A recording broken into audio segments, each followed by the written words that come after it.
From private islands to million-dollar yachts, discover the lavish ways the wealthiest Americans are putting their money to use in the world of philanthropy. But not all philanthropy is created equal, as we uncover the hidden agendas behind some of the wealthiest Americans' charitable giving. Did you know that Forbes magazine released an annual list of the top American donors? Guess what? In this year, 2023, a whopping 25 people made it to the list. These are not just ordinary people. We're talking about big shots like Mark Zuckerberg and his lovely wife Priscilla Chan, and Sergey Brin, the co-founder of Google. Now, hold on tight because we're about to give you some jaw-dropping numbers. According to Forbes, these billionaires have donated a staggering $106.7 billion over the course of their lifetimes. Can you even imagine how much money that is? It's more than the GDP of most nations. But as always, there's more to the story than meets the eye. While these donations have undoubtedly done a lot of good, there's a more complicated and troubled tale of American billionaire generosity that needs to be explored. And that's exactly what we're going to do. So grab your popcorn, sit back, and let's dive into the world of billionaire philanthropy. Let's talk Forbes, baby. You know, the list of the biggest donors we just mentioned? Well, they actually order those bad boys from biggest to smallest based on how much money they've donated overall. And get this, they only count the money given directly to charities, not the funds they keep in their foundations. But wait, there's more. You see, some folks made promises they couldn't keep. Bill and Melinda Gates and Warren Buffett stand out like a sore thumb on this list of not-so-honorable mentions. Now, we're not done yet, folks. You know that little graph we mentioned earlier? Well, it measures the current network of givers and calculates the portion of their net worth they've donated. How, you ask? By adding up all the money they've given to charity, of course. Buffett, with a current net worth of a whopping $100 billion, has donated a jaw-dropping $51 billion over the course of his life. And get this, he still owns a whopping 33% of his company. Moving on to the Gates, who despite their recent divorce continue to work together in philanthropy. Together, they have combined a net worth of $90.9 billion, and they distributed a whopping $38.4 billion to various charitable causes. They're all about education in the U.S., global public health, and poverty relief, and we got to give them props for that. And speaking of giving, have you heard of the Giving Pledge? It's a pledge made by the world's richest people and families to donate the bulk of their money to philanthropic organizations. Buffett and the Gates actually developed it, and it's been signed by some of the big names like Michael Bloomberg, Mackenzie Scott, and even the ex-wife of Jeff Bezos. But wait, there's more. We've got some other philanthropic rock stars like Denny Sanford, who donated a whopping 53% of his whole wealth, and Chuck Feeney, the pioneer of duty-free shopping, who's given almost all of his wealth away. And let's not forget about George Soros, who may not have signed the Giving Pledge, but has still donated a whopping 73% of his fortune. And get this, folks, all of these amazing people live right here in the same region. Yep, we're talking about the founder of eBay and his lovely wife, too. But when it comes to the charitable givings, things get a bit more interesting. Jeff Bezos, the richest person on the list, has a net worth of a whopping $117 billion, but has only donated $27 billion, which is merely 2.3% of his lifetime fortune. Ouch. That is not the most flattering statistic for Mr. Bezos. To put it into perspective, the average American gives around 2% of their annual disposable income, which is actually more than what Bezos has given in his entire lifetime. Yikes!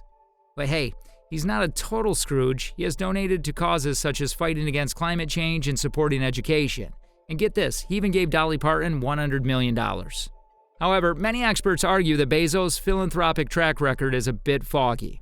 In fact, some speculate that the recent announcement of his plan to donate his entire net worth might have been a response to criticism of his lack of involvement in philanthropy.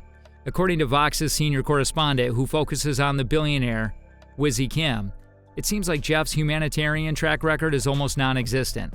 Will his future donations change the perception? Only time will tell.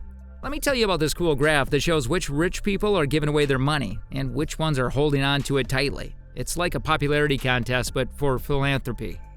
Some people on the list are really generous and give away most of their wealth, while others hold on to it tightly and keep getting richer.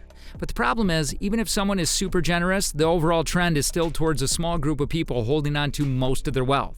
According to the Institute of Policy Studies, this is called top-heavy philanthropy. It means that a few wealthy individuals are responsible for a huge amount of charity contributions, and they get to decide which causes get funded and how they're resolved. And get this, the graph shows that in the past, nonprofit organizations relied on widespread public backing. But now, the majority of philanthropic deductions are made by households earning over $1 million. So, a small group of people is deciding which causes get funded. According to the Chronicle of Philanthropy, the top 50 donors are more likely to support cutting-edge issues like health, religion, the environment, and foreign affairs. That's not all. Some of these donors can give away a whopping $500 million or more in one shot. Sometimes these donations can make a big impact on the specific school district or charter school. Even a relatively small amount of money can go a long way. But have you heard of private foundations? They're a popular option for the wealthy.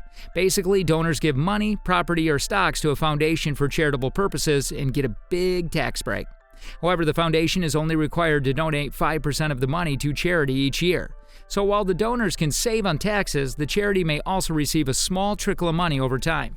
It's important to know that the money parked in private foundations is not included in the Forbes list. Only the money that the foundations have already donated to charity is counted.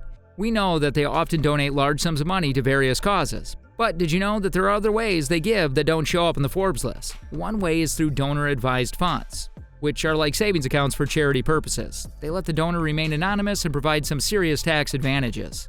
But the catch is that it's hard to tell if the money is actually being used for good or just to lower the donor's tax bill. These funds have become increasingly popular and hold billions of dollars in total that haven't yet been distributed to charities. So while billionaires may seem generous on paper, there's still a lot of money sitting around that could be put to better use. But let's not forget about the good work that some charities are doing with their enormous endowments. The Gates Foundation, for example, has made huge strides in increasing access to vaccines for young children, resulting in a significant decrease in child mortality rates. However, some people argue that this kind of philanthropy isn't democratic, as it allows a small group of people to set the agenda for public health issues. Have you heard of John Arnold and his wife Laura? They're on a mission to change the way donor-advised funds work. These funds are like secret bank accounts for a charity that lets donors remain anonymous and enjoy significant tax benefits up front. But the problem is some donors hoard the money in these accounts and don't actually donate it to charity. That's where John and Laura come in. They're pushing for laws that would require donors to make donations within 15 years, or else they wouldn't qualify for the tax benefits. Some people even think that the 5% annual payout rule should be raised to 10%. It may seem like a small change, but they could have a big impact on how these billionaires give back to society. Of course, it would even be better if we didn't have to rely on the generosity of a few super rich individuals to make a difference. The fact is, our society has such extreme wealth inequality that we need these billionaires to step up and give back. But maybe one day, we'll live in a world where everyone has enough resources to make a positive impact. As we've seen, the ways in which the wealthiest Americans donate their money can be both inspiring and shocking. While some use their wealth for genuine philanthropic endeavors, others may have ulterior motives behind their charitable giving. It's important for us to remain vigilant and critically examine the impact of these donations on society.